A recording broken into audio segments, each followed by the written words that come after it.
Ahead of all that, I want to welcome, I should say, Dennis Mitchell. He's the CEO and CIO of Starlight Capital. He's on the desk with us for the next half hour to help us understand the market implications of what we're seeing over the weekend in Israel, but also generally with the volatility that we've seen in the market. First, though, I'd like to bring in BNN Bloomberg's Andrew Bell for some understanding of what's going on in commodities right now on the back of this conflict. Andrew, what are you watching? Well, let's have a look at oil again, Amber. I know you just did, because it spiked around 87.20 yesterday. Of course, there was a jump after this reports of this horrendous violence emerged.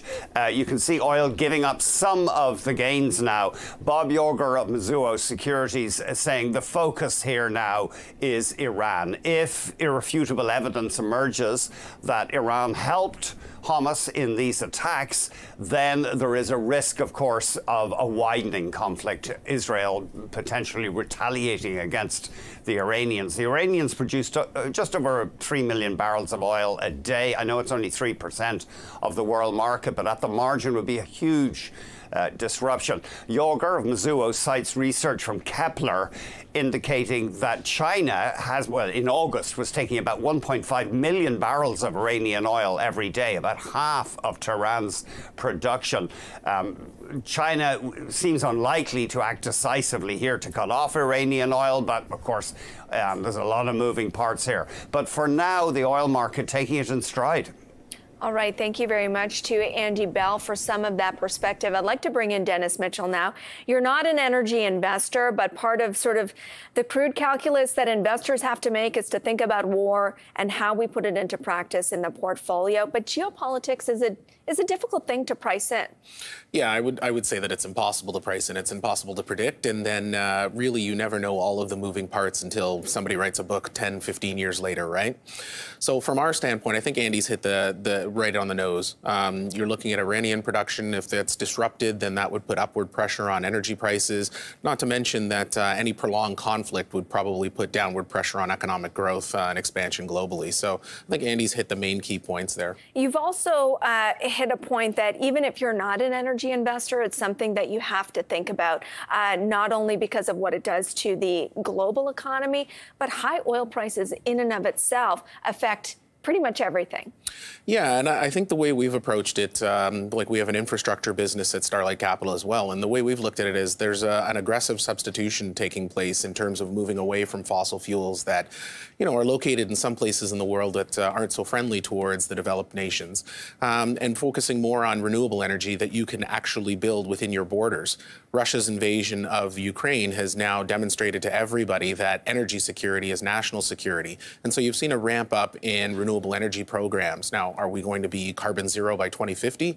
I have it on good authority that we're not, but I think the progress towards that goal is what's important. And yet these renewable stocks have been under tremendous amount of pressure. I mean, considering this is the future that we're moving towards, you've been better off investing in fossil fuels than renewables this year.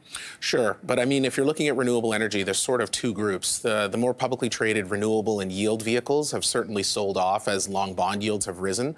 But on the other side, what we get a lot of exposure to is the development aspect of it, right? So in our private pools, we have exposure to a global solar developer who creates utility scale assets in Greece, Spain, Portugal, UK, North America. So there, we've done quite well. And I guess this sort of gives you confidence, these kind of events, that is ultimately where the world is going to be headed. Well, it doesn't so much give us confidence as it makes us sad that this is where we are. But it does reinforce the need for a shift away from jurisdictions that aren't necessarily so friendly towards, the established liberal democracy of the 22nd century. When we see crises of this nature, gold tends to move higher. But, gold has been sort of melting lower, trading around the lowest level since March. What role do you view as gold in your portfolio? So we don't have any gold in our portfolio. We never have. I look at gold as there's two groups of people who invest in gold. There are the true believers who truly believe it's a substitute for the fiat currencies. And then there are sort of the tourists who dip in when it's working and then exit when it stops working. So that creates most of the volatility in the price of gold. I look at gold as just another industrial input. Defensive stocks rallied yesterday while we were off.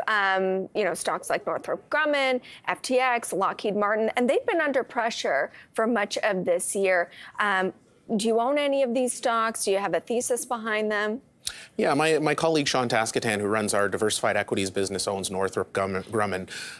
Their portfolio gives them exposure to all the major armed forces arms of the U.S. military, right? So whether it's the Navy, the Army, the Air Force, even the Space Force, right? So a diversified portfolio like that means whatever the nature of the conflict, you're probably going to see a demand for the material and the equipment that you produce. So it's probably the safest, most consistent defense name to own.